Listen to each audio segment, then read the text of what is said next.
ಆವಲಿಗೆ ಪಯಣವಯ್ಯ ಪ್ರಾಣಕಾಂತ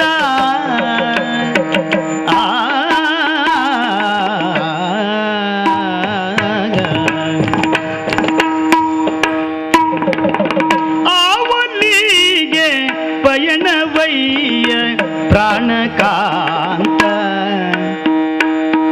ಆವಲಿಗೆ ಆವಲಿಗೆ ಆವಲಿಗೆ ಪಯಣವಯ್ಯ ಪಯಣವಯ್ಯ ಪಯಣವಯ್ಯ ಪ್ರಾಣಕಾಂತ ಆವಲಿಗೆ ಪಯಣವಯ್ಯ ಆವಲಿಗೆ ಪಯಣವಯ್ಯ ಪ್ರಾಣಕಾಂತ ರಾಜ ಟಿವಿಯಿಂದ ಕೋಪದಲ್ಲಿ ಪ್ರಾಣಕಾಂತ ರಾಜ ಟಿವಿಯಿಂದ ಪೋಪುದಲ್ಲಿ ಪ್ರಾಣಕಾಂತ ರಾಜ ಟಿವಿಯಿಂದ ಪೋಪುದಲ್ಲಿ ರಾಜ ಟಿವಿಯಿಂದ ಪೋಪುದಲ್ಲಿ ಪ್ರಾಣಕಾಂತ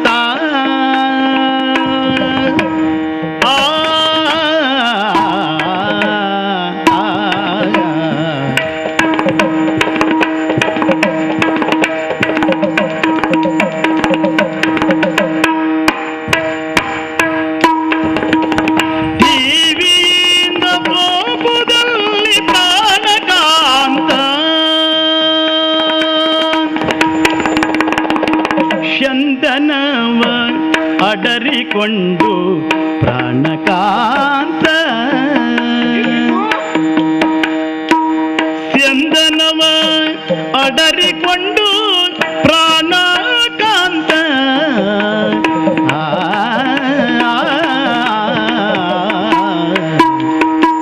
ಚಂದನವ ಅಡರಿಕೊಂಡು ಪ್ರಾಣಕಾಂತ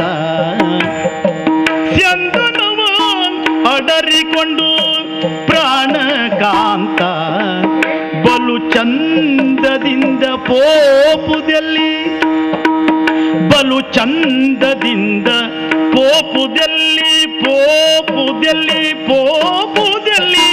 ಪ್ರಾಣಕಾಂತ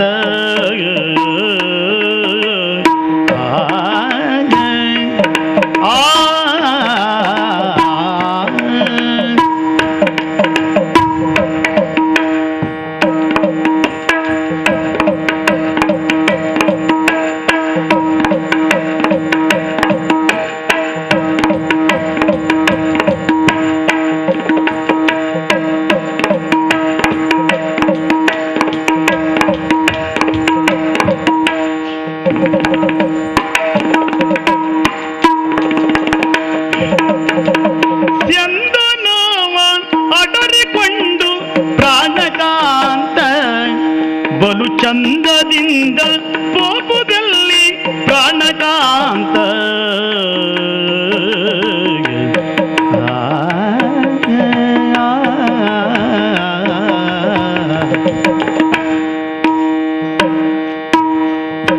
ಧೀಂ ತೋಂ ಧೀಂ ತೋಂ ಧೀಂ ತೋಂ ತರಗಡದ ಧೀಂ ತೋಂ ಧೀಂ ತೋಂ ಧೀಂ ತೋಂ ಧೀಂ ತೋಂ ಧೀಂ ತೋಂ ತರಗಡ ಧೀಂ ತೋಂ ಧೀಂ ತೋಂ ಧೀಂ ತೋಂ ಧೀಂ ತೋಂ ಧೀಂ ತೋಂ ತರಗಡದ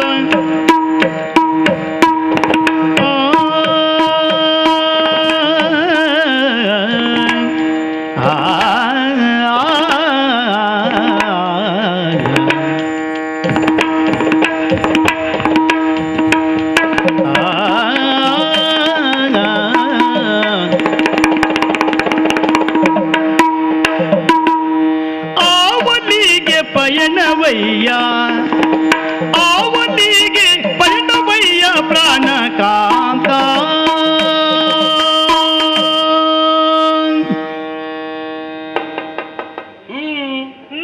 ನಾನು ಕೇಳುವುದನ್ನು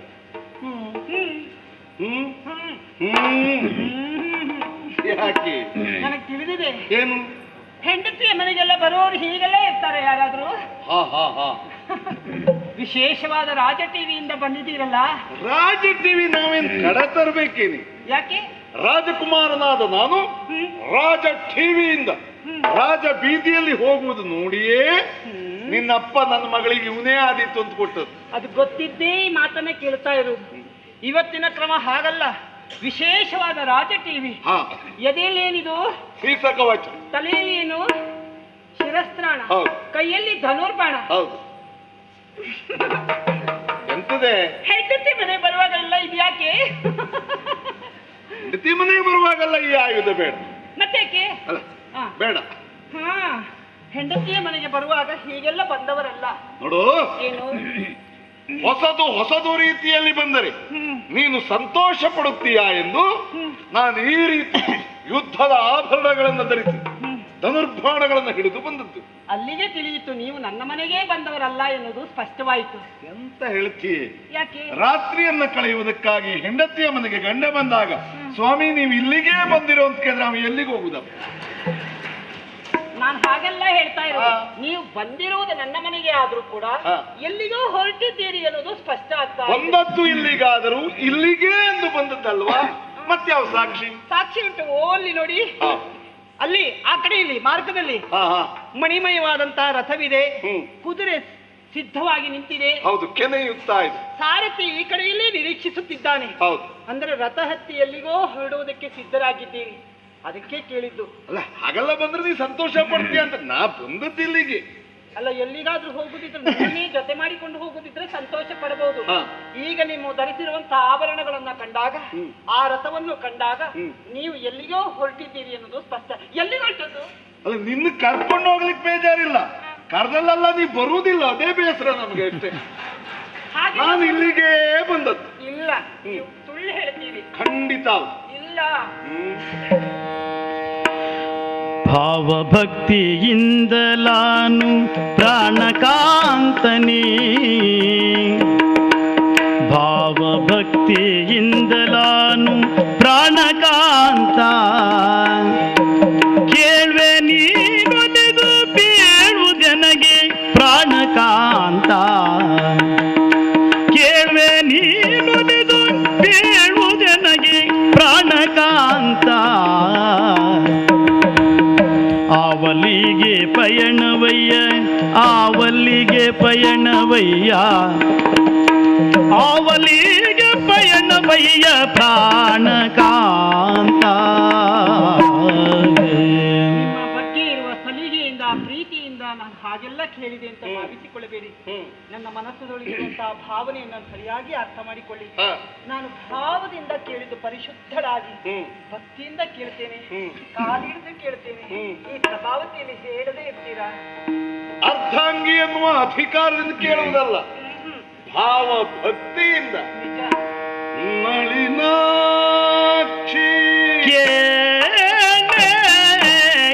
ಈಗ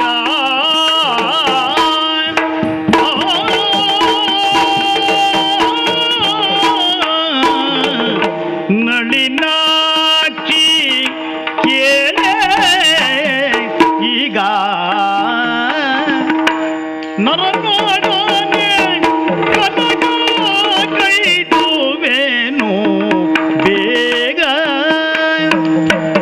ನರನಾಡನೆ ಕನಕ ಕೈದುವೆನು ಬೇಗ.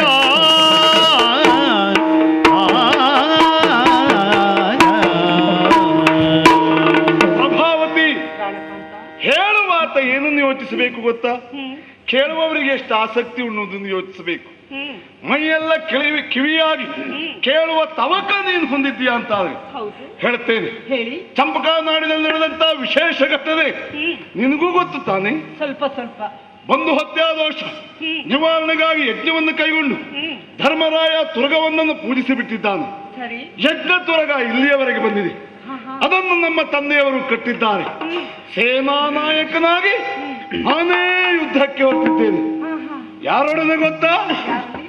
ಯಜ್ಞ ತುರಗದ ರಕ್ಷಣೆಗೆ ಬಂದವ, ಪೃಥ್ವಿಯಲ್ಲಿ ಪ್ರತಿ ಇಲ್ಲದ ಪ್ರತಾಪಿ ಪ್ರಥಮದ ಪಾರ್ಥ. ಕಳವಳಿಸಬೇಡ ಮನದಿ ಕಳವಳಿಸಬೇಡ ಕಳವಳಿಸಬೇಡ ಮನದಿ ಕುಂತಿಸುತ್ತ ಕಳುಕುವ ನಲ್ಲರಣದಿ ಕುಂತಿಸುತ್ತ ಕಳುಕುವ ನಲ್ಲರಣದಿ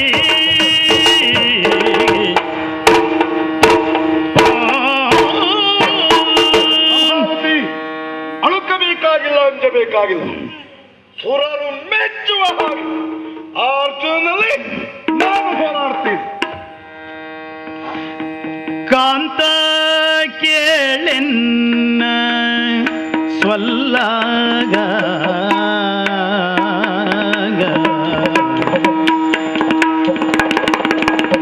ಕಾಂತ ಕೇಳೆನ್ನ ಸ್ವಲ್ಲ ಪಾರ್ಥನನು ಕೊಂತೂಪಿತ ಬಿಡುವನಲ್ಲ ಪಾರ್ಥನನು ಕೊಂತೂಪಿತ ಬಿಡುವನಲ್ಲ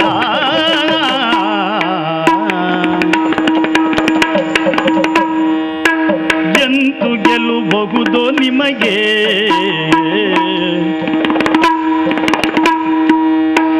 ಎಂತು ಗೆಲ್ಲಬಹುದೋ ನಿಮಗೆ ಎಂತು ಗೆಲ್ಲಬಹುದು ನಿಮಗೆ ಎಂದು ಗೆಲ್ಲಬಹುದು ನಿಮಗೆ ಶ್ರೀ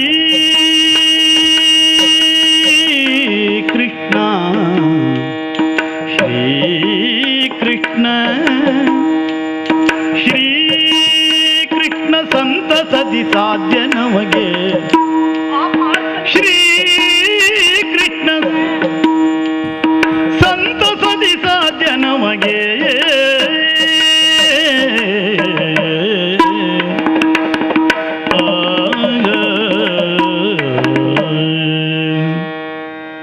ಪ್ರಭಾವತಿಯ ಮುಖದಲ್ಲಿ ಒಮ್ಮಿನೊಮ್ಮೆಲೆ ಬೆವರಿತು ಅಂತ ತಪ್ಪಾಗಿ ಭಾವಿಸಿಕೊಳ್ಳಬೇಡಿ.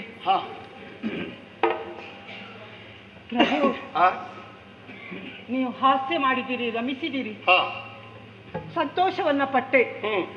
ಇದ್ದಕ್ಕಿದ್ದ ಹಾಗೆ ನೀವು ಹೇಳಿದ ಮಾತುಗಳಾದರೂ ಯಾವುದು?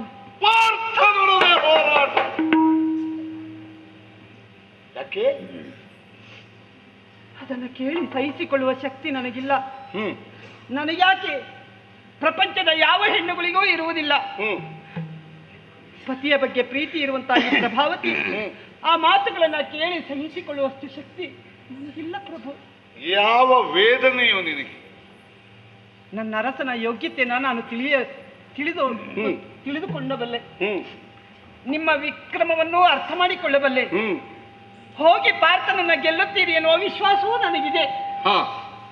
ನಿಮ್ಮ ಆಸೆಯನ್ನ ಈಡೇರಿಸಿಕೊಳ್ಳುತ್ತೀರಿ ಎನ್ನುವಂತಹ ವಿಶ್ವಾಸದಿಂದ ನಿಮಗೆ ಮಂಗಳಾರತಿಯನ್ನು ಮಾಡಿ ಕಳುಹಿಸಬಲ್ಲೆ.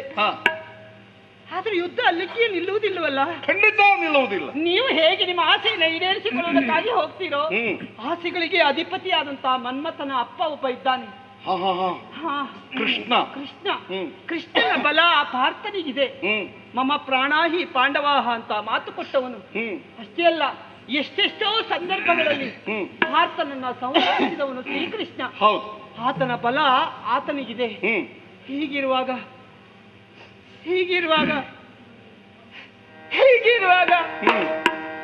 ಹೇಗೆ ಗೆಲುವು ನಿಮಗೆ? ಕೃಷ್ಣಾರ್ಜುನರನು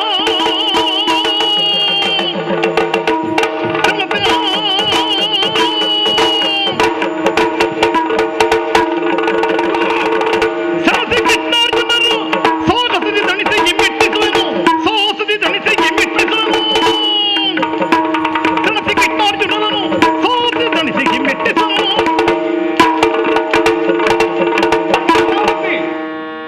ಅರ್ಜುನನನ್ನು ನಾನು ಗೆಲ್ಲುತ್ತೇನೆ ಎನ್ನುವ ಭರವಸೆ ನಿನಗಿದೆ. ಯುದ್ಧ ಅಲ್ಲಿಗೆ ಮುಗಿಯುವುದಿಲ್ಲ. ಕೃಷ್ಣ ಬರುತ್ತಾನೆ. ನಮ್ಮ ಉದ್ದೇಶವೂ ಅದೇ ಅಲ್ವೇನೆ? ಕೇವಲ ಪಾರ್ಥನ ಗರ್ವದ ಗಿರಿಯನ್ನ ಕೆಡಹುವುದಲ್ಲ, ಕೃಷ್ಣನನ್ನ ಇಲ್ಲಿಗೆ ಕರೆಸಿಕೊಳ್ಳುವುದು ನಮ್ಮ ಉದ್ದೇಶ. ಕೃಷ್ಣ ಅರ್ಜುನರು ಒಂದಾಗಿ ನಿಂತಾಗ ಮತ್ತೊಬ್ಬರಿಗೆ ಗೆಲುವಾದ ಇತಿಹಾಸ ಇದೆಯೇ ಅಂತ ಕೇಳಿದೆ. ಕೇಳು, ರಣಕ್ಷೇತ್ರಕ್ಕೆ ಧಾವಿಸಿದ ನಾನು ಅರ್ಜುನನನ್ನ ಕೆಡ ಕೃಷ್ಣ ಬಂದಾಗ ಕೃಷ್ಣನನ್ನ ಮೆಚ್ಚಿಸುತ್ತೇನೆ. ಒಂದು ವೇಳೆ ಅದಾಗದೇ ಇದ್ದೆ ನನ್ನ ಪಾಲಿಗೆ ಸಾವೇ ಬಂದೀತು. ಇದೋ ಲೋಕದಲ್ಲಿ ಹೊತ್ತು ನನ್ನ ಬದುಕಿನ ದಾರಿಯನ್ನು ನಿನಗೆ ಸ್ಪಷ್ಟವಾಗಿ ಹೇಳುತ್ತೇನೆ. ಸತ್ತರೆ ಸ್ವರ್ಗ, ಬದುಕಿದರೆ ಈವರೆಗೆ ಭೂಮಂಡಲದ ಗಂಡ ಎನಿಸಿದವ ಯಾರು? ಪಾರ್ಥ. ಅವನನ್ನೇ ಗೆದ್ರೆ ಭೂಮಂಡಲದ ಗಂಡ ನಿನ್ನ ಗಂಡ. ಸಾಕ ಸಾಕ? ಇದನ್ನೆಲ್ಲ ಅರಿತೇ ನಿಜವೂ